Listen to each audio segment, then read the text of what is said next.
Hello and welcome to World of Tanks. Today I'm going to be doing a quick video. I did say I was going to do more World of Tanks as it's one of my favourite games at the moment and it's quite easy to get into and do a bit of recording on. I do apologise that this is live commentary, so I may not have a decent game is what I mean to say, because you never know, I could end up killing the whole team by myself, but that's very unlikely.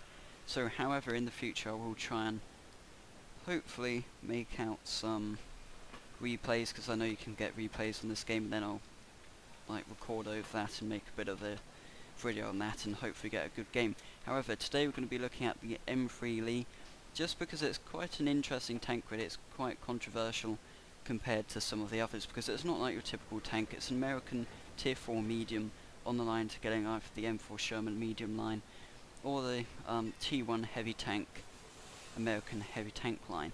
So we'll take first looks at it here, so you can probably see that we've actually got something like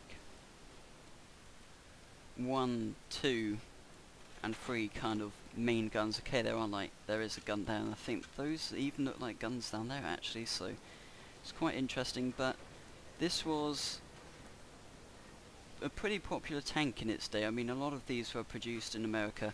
I think it may have been in World War II or something. I'm probably wrong. I'm not too good at history.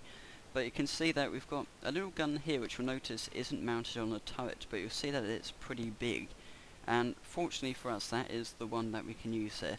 So, okay, you're probably thinking it's almost a tank destroyer. In some cases it is.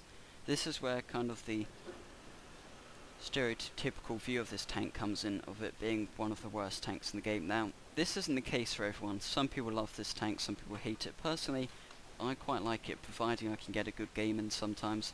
If you know how to play it, it's quite good, but you also notice that it's a massive monstrosity of a tank. You've got pretty much a three-story tank here, kind of, if you look at it in that way. You've got the main hull here, then you've got a turret which you can't use, and then you've got another turret which you can't use either. So in some respects, as a real tank in its day, it probably was very effective, because you had 3 guns there, one down there which could pretty much destroy anything, and you have a small one up there which could take down light armor and stuff.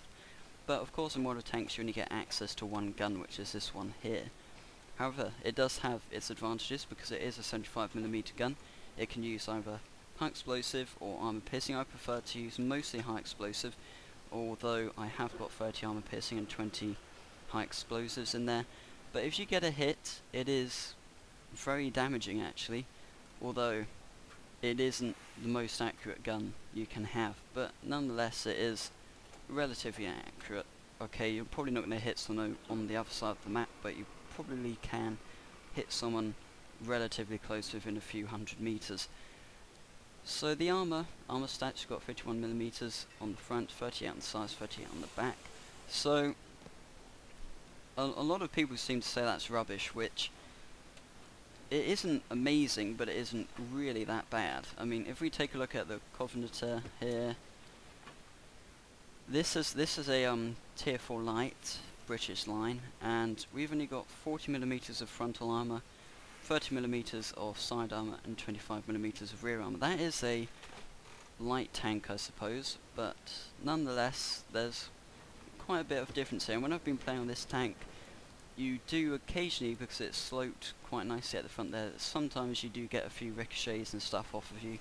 The only problem with is that if the enemy knows what kind of tank they're facing, i.e. if they know you're in an M3 Lee, the first thing they're going to do is literally aim for that turret and that little turret up there, because quite frankly those are the weak spots in the tank, and it's annoying really, because you can't actually use them. They just stick out like a sore thumb. If someone shoots you there, you're pretty much destroyed. But anyway, we're going to go into a game now.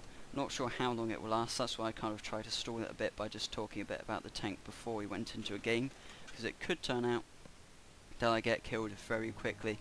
The other problem I was facing is I was trying to record this earlier, but I had terribly bad lag, and I'm not sure if that's us or the server, but we'll soon find out. I suppose it was just like the ping was jumping around just about everywhere, and it was very laggy. In fact, we had so much input lag, I would try and go forward, wouldn't do anything for ages, and then suddenly it would be flying off forward for about half an hour. So it didn't work too well. However, hopefully this will work particularly nicely. So you can see it, I've kind of been paired up with a tier 4 game actually, so this may work to our advantage. Only problem is we have got quite a lot of artillery with us here, so that is a disadvantage because I always seem to get killed by artillery. At the same time it is tier 4, so we are pretty much safe. It's not a tier 5 battle. And city maps I think usually work quite well. Now I've said this will get destroyed, but quite often these kind of games work quite well if you're on a city map. So you can see we've got enough M3D here. I do apologise, but I'm actually seem to be getting an incredibly low FPS here. Not sure why this is, but it's virtually, I wouldn't say unplayable, but it's pretty much 15 FPS. That is. I always seem to find that World of Tanks, whenever I put it, it does generally lower the FPS a lot, but it's not a particularly hard game to play really, so I'm not sure what that is. It isn't particularly as hard as that one. I will however say it's only runs on a single thread, which may explain why it's being like this, but hopefully when I render it out it won't look quite so bad, but nonetheless, as soon as we fix this up, it's going to be fine. Hopefully the video rendering will sort that out anyway, and it won't look so bad. Usually that happens. We'll see how we go. We'll try and get into some action, but again, you know what, like the World of Tanks will pretty much get destroyed within a few seconds of playing, so we'll see how that goes nonetheless. Got Hetzer down there, which we missed completely. The other thing is that if the enemy knows you're in an M3D, they're going to try and take out your tracks. Because, like any tank destroyer, if they can take out your tracks, you're pretty much destroyed, because they're just going to fly around the side and flank you and just rip your apart. So that is one thing you do need to watch out for. Just hit that guy there, so it's quite likely that we will probably get destroyed. However, artillery probably not here, so probably going to try and hide a bit. There's a tank destroyer down there. Enemy armor is Just damaged. quite a lot of damage to that thing. Gotcha. That is one kill at least. I've killed someone. I know what I'm doing. Our radio man is hit. Radio range has dropped. I think I just got hit by that artillery then. It's one of the American ones that have pretty fast reloads and quite wide range if they do exactly do a lot of damage. Yep, I think we have got artillery on us. We seem to be winning quite well. I may not actually get to the end of the game, but a bit of gameplay in there. I think that may be the heads of that literal earlier.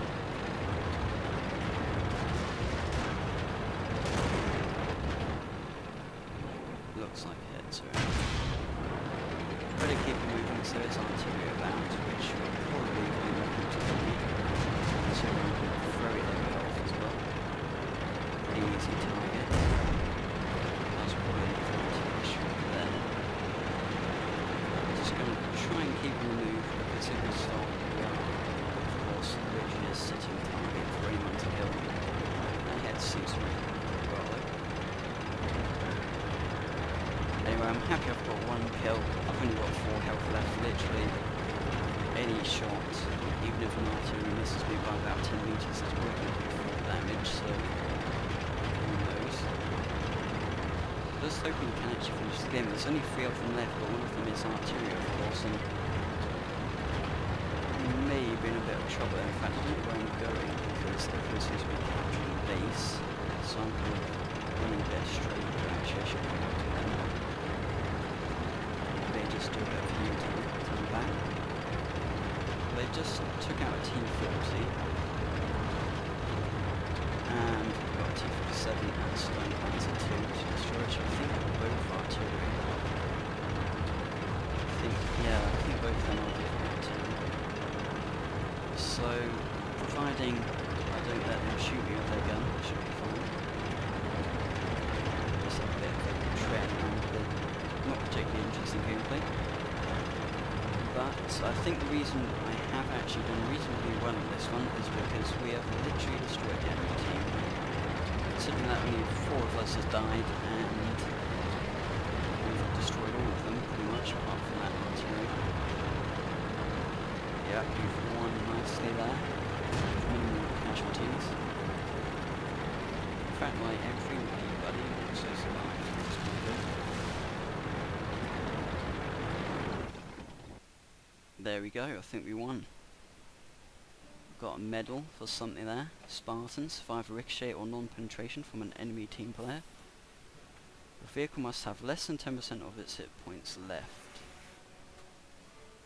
I don't know when that was, but obviously someone tried to shoot me after that artillery got me.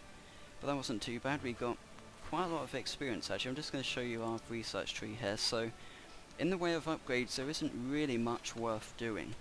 Apart from the suspension, you do, because this is effectively a tank destroyer, you do want the best suspension available. At the same time, in terms of the gun, there really isn't that much difference. In fact, the accuracy is worse than the new gun, and pretty much has the same damage and penetration, so in terms of the guns, there isn't really much point upgrading them. But because I'm going for the T1 Heavy, I had to upgrade the engine, and again this is a pretty worthless upgrade because it's 40 more horsepower. It doesn't really make any difference whatsoever. So anyway, thanks for watching my quick M3 Lee introduction video on World of Tanks. Hope you enjoyed it, and if you did, remember to like and subscribe. See you next time, guys.